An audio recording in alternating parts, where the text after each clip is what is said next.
Pandoo Hobby er en kæde af butikker, som sælger hobbyartikler. Vores primære målgruppe er familien. Der har vi jo som alle andre, alle kopierne, men den der konkrete viden om, hvad er det egentlig den rigtige kunde siger, den manglede vi. Den vinkel på, hvad det er, kunden eftersøgte og kunden siger i vores butikker, hvordan kan vi forbedre os på de punkter også.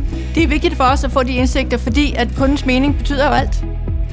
Maze kan tilføre rigtig god værdi, fordi at vi ret hurtigt får et overblik over, hvordan det står til.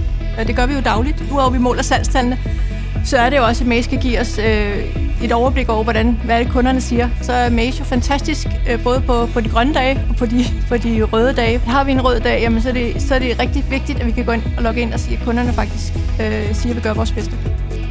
I mit daglige arbejde og min ledelse med butikscheferne og butikkerne, så bruger vi det aktivt og logge ind og skulle til at sige, at der er gode kommentarer fra kunderne og sende det videre til butikscheferne. Det giver en enormt stor glæde. Jeg kan have en direkte kommunikation via Maze med butikscheferne, hvor jeg kan skrive kudos til, at det de gør, det gør de godt. Og jeg tror, det glæder mig måske endnu mere, end det gør butikscheferne at sidde og skrive dem, fordi man gør det jo altid med et smil på læben.